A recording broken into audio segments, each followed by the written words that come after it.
Welcome to the Thought Boss Podcast. This is your host, Nicole. I'm here to show you that all the help you need is already inside of you and that you're far more powerful than you give yourself credit for.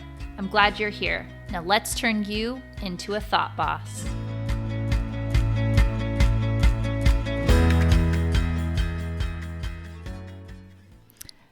Episode 13, What Rachel Hollis Won't Teach You. Guys, when I first started writing this podcast, I was like not really sure what I was going to call it. And then I got like a little further in and it's a little ballsy. I totally get that. And this is nothing personal against Rachel Hollis because I don't even know her. I follow her on Instagram. I read her first book. I listened to half of her second book, and I think she's awesome. Like, that's just my loving judgment of her. I think she's awesome. What I'm amazed by is the lack of focus on thoughts. This work that I do is so focused on thoughts versus being focused on actions. And there's so much that Rachel Hollis offers. This is nothing against her. It's just a fun tagline, okay? So don't think about Rachel. Think about yourself. Think about this podcast, okay? So obviously I've got a name for it now. But you guys, listen, I have to tell you a secret. And it's not really a secret because I've been saying it for 12 episodes, okay? But I need you to know something right now. And if you want to change your life, you're going to have to apply what I'm talking about today, okay? You got to apply this to whatever is going on in your life right now. I was kind of fired up when I wrote this, and I'm still feeling fired up or mostly amazed. So I'm watching this video. It's Rachel and her husband, okay? Now, I'm sure that they have a great coaching program. And they also do like this entrepreneurial training, right? Like this big conference. And they're talking about bringing in all these entrepreneurs. And Rachel in this video, this is what made me think of it, okay? It's not about Rachel. This is about my thoughts about this video that happened to have her in it. She said, I feel like there's something missing. And I was like, yes, Rachel, there's totally something missing. And she's like, we need to tell people exactly what to do to start their businesses and to grow their businesses. Like, we need to give them all the things, like exactly what to do. And I was like, no, that's not what you're missing. It's never about the actions, okay? You're right, there is something missing. But even if you gave everyone the secret formula and you told them all the baby steps to getting exactly what they wanted, and you tried to hold them accountable and guide them right on through, you still couldn't get them the result that they want. Here's why. Now listen up. It is one of the 7 secrets of the universe, you guys. The problem is not outside of you. It's never about what you're eating or what you're doing or how everybody else is responding to you. It's never what is around you. The problem only comes from your thinking, okay? When you see something happening and you choose to not like it, and your brain forms sentences in your mind and then you latch onto those and you believe them, that is when you have a problem. So your teenage daughter sleeping with her boyfriend is not a problem. Your mail getting stolen out of your mailbox is not a problem. Your spouse losing their job, your best friend picking someone else for their maid of honor, your neighbor selling drugs. These are not problems. These are not born being problems, okay? I'm not saying that these are things that are socially thought of as good or acceptable, but they're also not bad, okay? The good or the bad of something, the problem, that's created in your mind. Your teenager sleeping with her boyfriend becomes a problem when sentences are formed in your brain like she shouldn't be doing that, or bad things are going to happen, or he doesn't love her, or they're too young for this, or she knows better. Those thoughts are what are creating the problem. And really, it's just a problem for you, right? It's not a problem in general. You have created a problem for you in your mind by thinking these thoughts and believing them. Because I guarantee it's not a problem for those teenagers. It's the best thing that ever happened to them. Sex with no consequences, staying out late, having fun, totally not a problem for them. It is not a problem in their minds. It is only a problem for you, okay? Their thoughts are making it something awesome for them.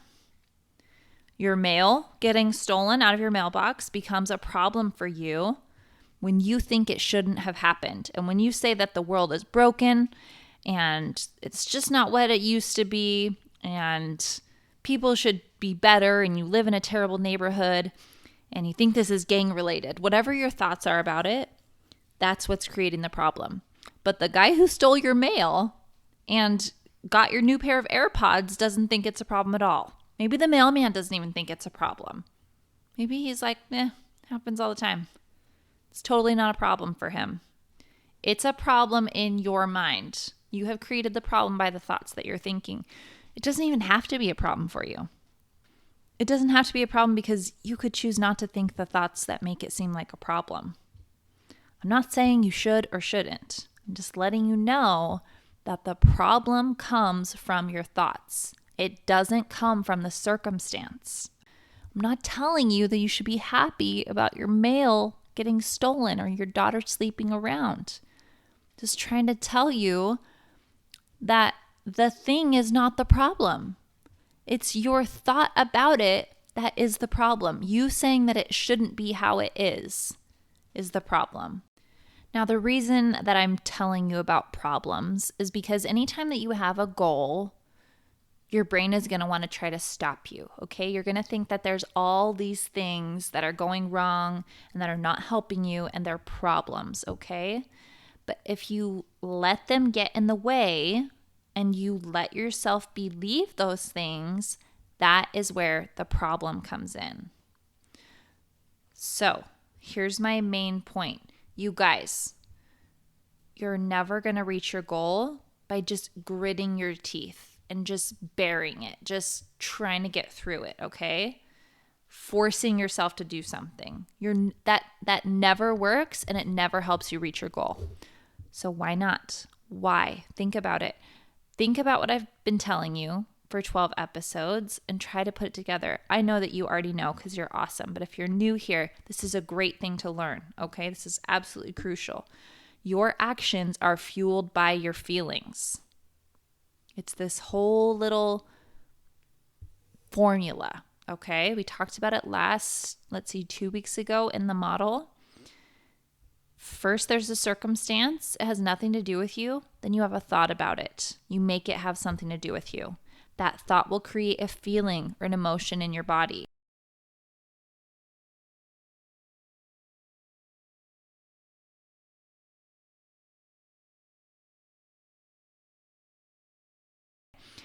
And the feeling or emotion will fuel what you do next or how you show up or what you don't do. And that action gives you a result. All that put together gives you a result. All these things are connected. Every time you have a feeling, it's fueling you to do something or to not do something or to show up in a certain way. You can't feel depressed and self-loathing and fearful and create big, amazing, massive, impactful action from that place of feeling depressed and loathing yourself.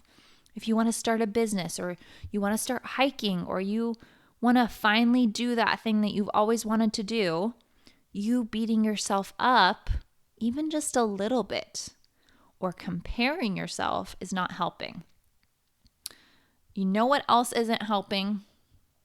Motivational talks. Those things last for a hot minute.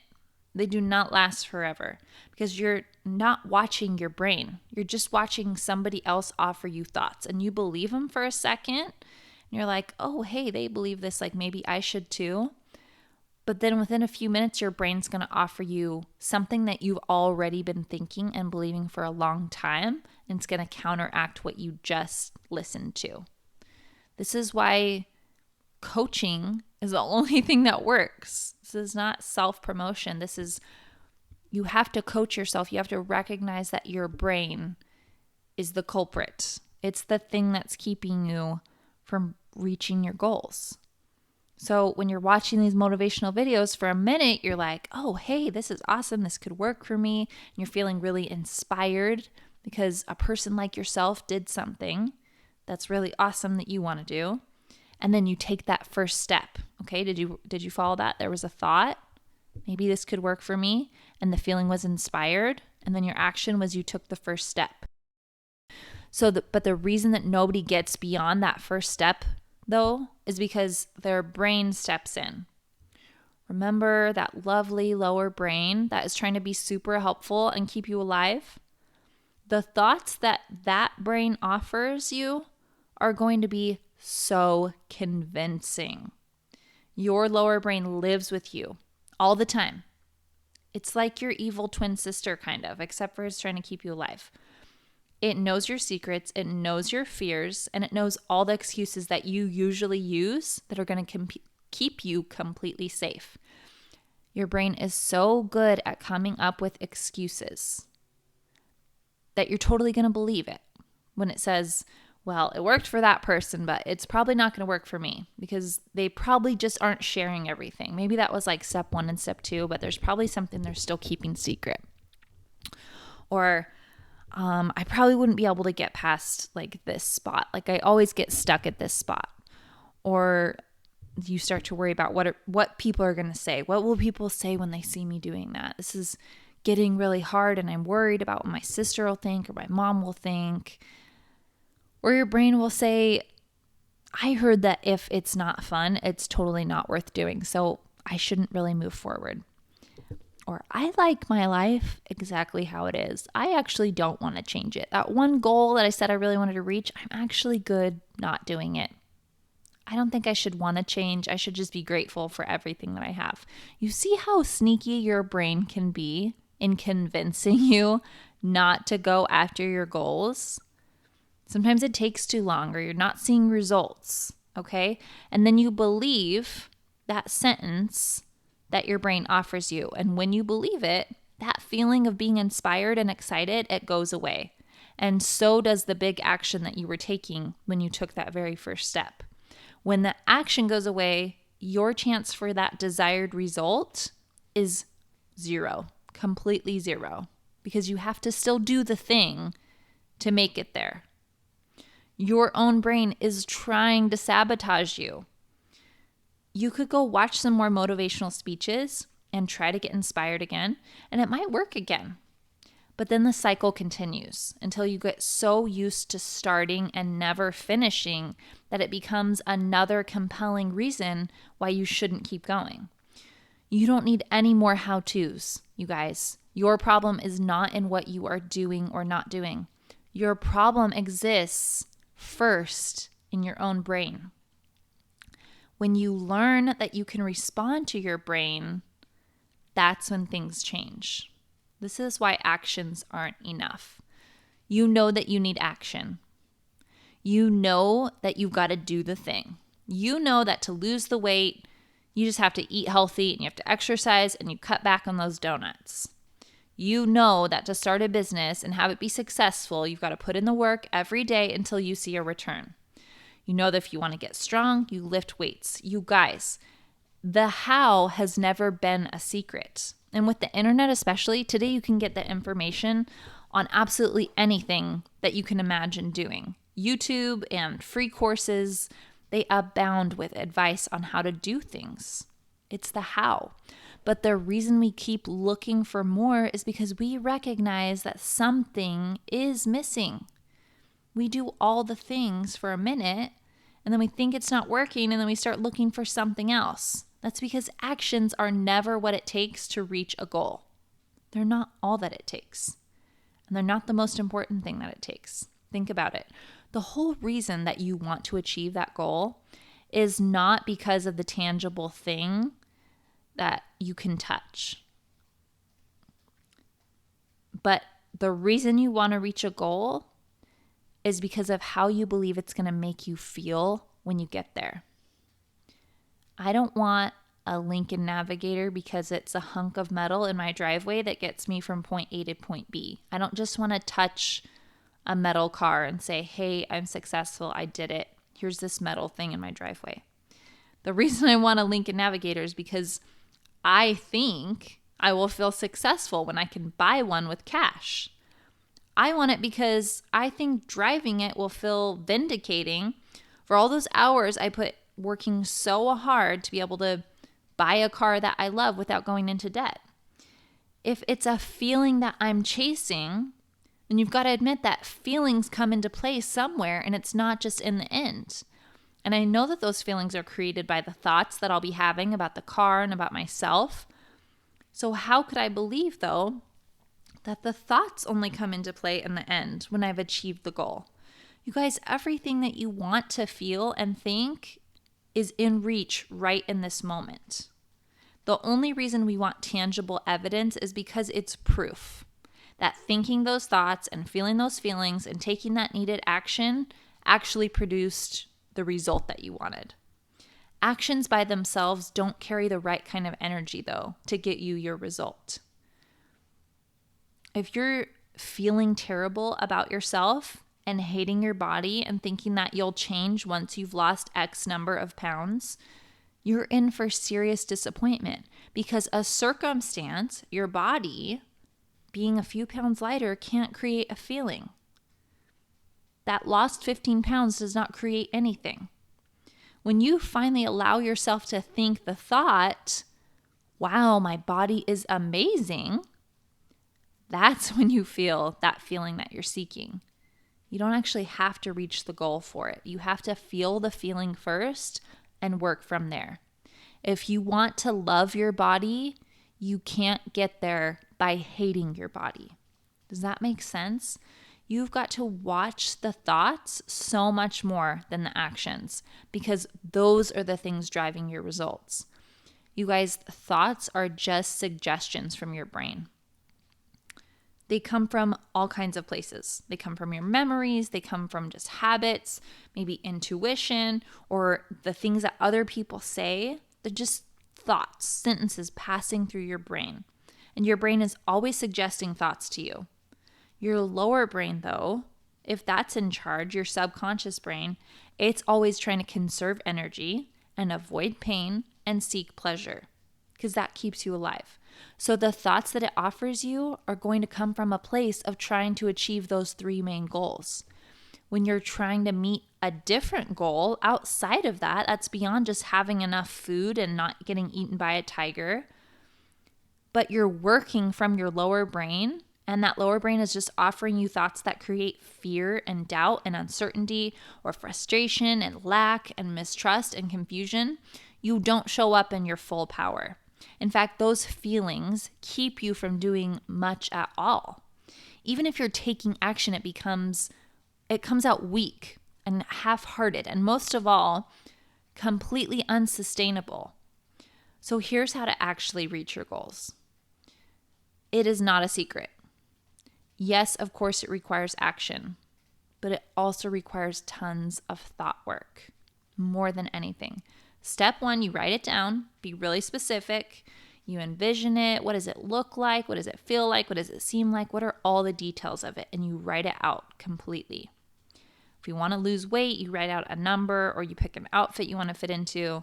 If you want to go on that vacation, you plan it and you figure out how much money you need for exactly this and this and this. Okay? Be really specific and write it down.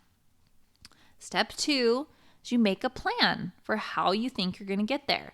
You don't have to know all the steps.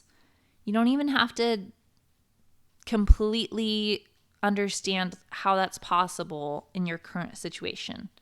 You just have to have the goal. Sometimes the first step is just Googling it or taking a class or asking someone that you know who's already done it how to do it. So then you create a schedule for the times when you're going to work towards your goal. Now, step 3 is the most important step. Every time you don't feel like doing the thing that you're supposed to be doing, or every time you find yourself feeling terrible while you're trying to reach this goal, you have to coach yourself. This is how you do it. you take out a piece of paper and a pen and you write down every thought that you're thinking in that moment. And then you pick it apart. You figure out what thoughts you're thinking that are creating those feelings that are not helping. And then you either respond to your brain, or you change your thought to a thought that serves you, or you add a thought to the current thought. Like, I don't know how to do this, and that's okay. I'm totally learning. It's going to be fine. I don't know how to do this, and that's totally going to work for now. Or I don't know how to do this, so I'm going to go Google it. And then the feeling goes from fear or frustration to a little bit hopeful. A little shift in your thought, in the words of your thought, can change the feeling. And you know that the feelings are fueling your actions. If you know that it's not always going to be fun and exciting, and if you just know that you're not always going to want to do the thing that you know you're supposed to do, you're over the hardest part. Goals are difficult because you're trying to change your habits and you're trying to change your thoughts and your world. You're experiencing discomfort voluntarily. Your brain is freaking out. It's going to try to convince you that it's a really bad idea and you're probably going to die. But you don't have to listen. You don't have to be dramatic about it.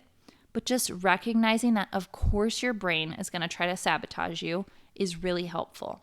Step 4, rinse and repeat.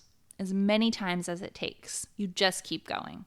You adjust a little bit. You keep coaching yourself. You ask yourself, why am I feeling like this?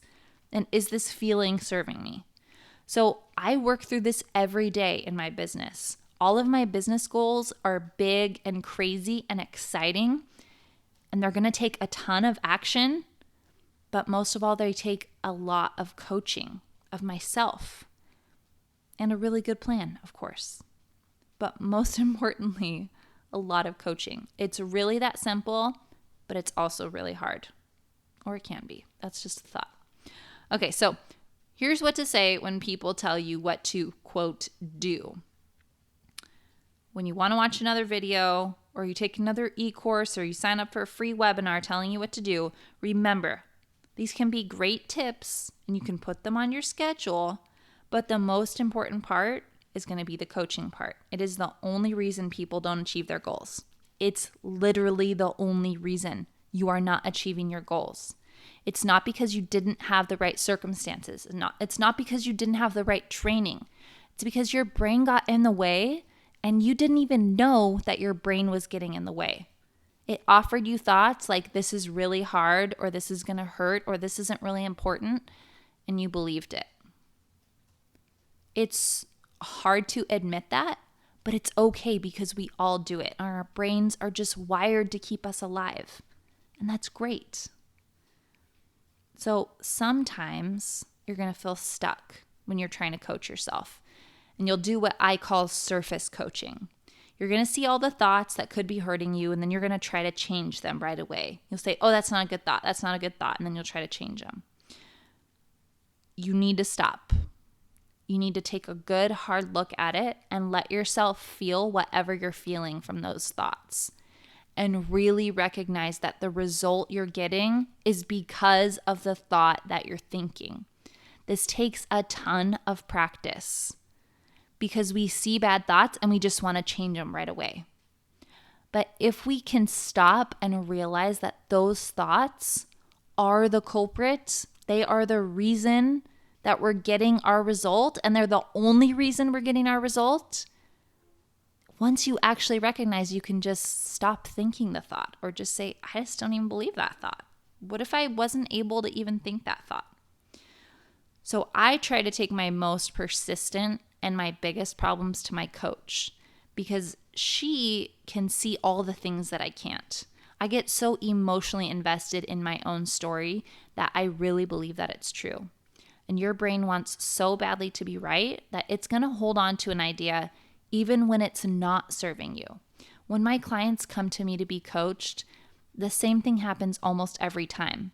They tell me their problem and they tell me why they think it's a problem and they try to explain it to me, why it really is a problem and what they make that mean about themselves. And they're holding on so tightly to it that it's not letting them reach their goals. It is the reason they're not reaching their goals. And they don't realize that it's not a circumstance, it's not a fact, but it is a thought and it's a choice. They think that they're working too much. They think that they have too many people depending on them to do normal stuff, so they can't do the extra stuff to reach their goals. They don't want to shake things up. They don't want to waste time in case they fail, or they can't figure out how, or it's taking too long, or it's too emotionally difficult, or it's just not natural for them. Or maybe their life isn't really that bad and they don't really want this.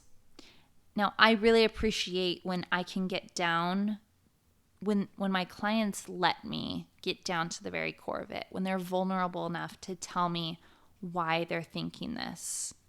And I connect with them because I've felt the same way. And I still feel the same way sometimes. It's hard. It's hard to be vulnerable. And it's hard to say, yeah, my belief about myself probably is not helping.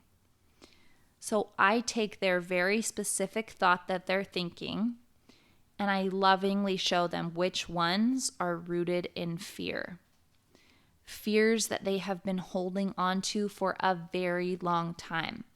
They hold on to beliefs about themselves that stemmed from somewhere in their childhood maybe, or even last week, and it continues to manifest in their results. It's kind of like a weed that never goes away, and it's turned into one of those giant flowers, those giant ones in the middle of the rainforest that like eat zebras and stuff. And it threatens to eat you too if you try to pluck it out. It's that big, scary, hairy thought, that belief inside of you that you've been believing for so long. They're so hard to recognize though, or to even think about getting rid of, because they've become a part of your identity. You're just not a hard worker, or you're an introvert, so you can't meet people, or you're a lot better at writing than you are at talking to people. When that belief starts getting in the way of you becoming who you know you were meant to be, that is when it's time to cut it down. That is when you get the courage to go near that meat-eating weed and say, enough. You do not have a place in my mind anymore, or in my heart. That is when you tear down everything you thought you were, and you start to question every thought you have about yourself from that moment on. And then all the thoughts that don't serve you, you allow yourself to stop believing that they're true. You detach from them. You stop feeding them. And then those weeds that you've been watering for so long, they start to die. And it's scary because they're a part of you. And it's been your habit for so long to water them. It feels safe. It feels comfortable. It feels right because that's what you've always done. But do you know how to know if those things are weeds or flowers? You just look at what feelings and actions and results those thoughts have created for you. And you ask yourself, has anything good ever come from me believing this? Am I a better person? Am I more kind or brave or friendly or successful because I've been holding on to and believing this thought? And if the answer is no, then sister, it is time to let that belief go.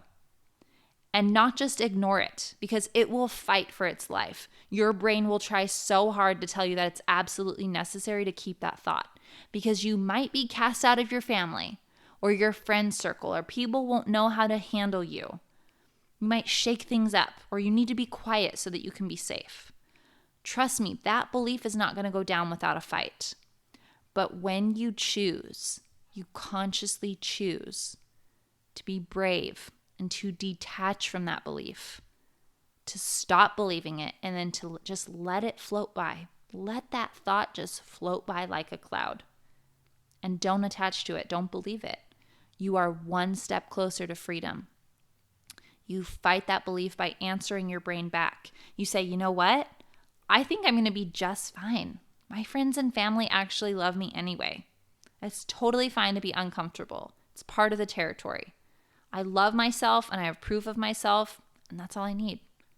Whatever the thought is that works for you, you have to find whatever it is that really speaks to you, and that's what you hold on to. That's the part of your brain that you need to trust. Let your heart come up with the things that are really true about you. Trust yourself to know what thoughts you need to hear coming from yourself. And then every time an old habitual thought comes up, you recognize that it's just there because it's used to being there, but it is on its way out. Believe it less and less each day until you become a new person, a person free from beliefs that limit who you are and who you want to be. This is the work to be done. Yes, you need action. Everybody is taking action all the time, and taking massive, inspired, and brave action will get you very far. But who you are in the inside of your head, who you believe you are, and the thoughts that you allow to be there are what are going to get you where you really want to be. Sometimes it helps to look to your future self, the older and wiser and more graceful, successful you in the future. And you ask her what her thoughts are that she's thinking about herself and her life. And then you go back to yourself and you spend time actively thinking those thoughts right here and right now. Because your life is just a bunch of thoughts all strung together. Your reality is just the sum total of all your thoughts and beliefs mixed up with your circumstances up to this point. I want you to reach your goals. I want you most of all, though, to love yourself in the process. I want you to stop looking for the magic formula, the magic bean, or the secret to success, and instead look inward. You already have the answers that you need. Trust yourself. I'll see you next week, guys. Love ya.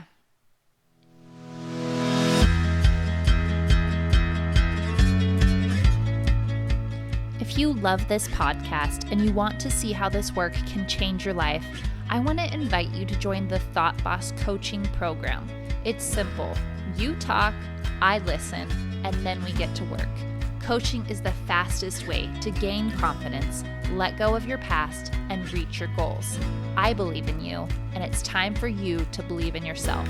Sign up for a free session at thoughtbosscoaching.com/join. I can't wait to meet you.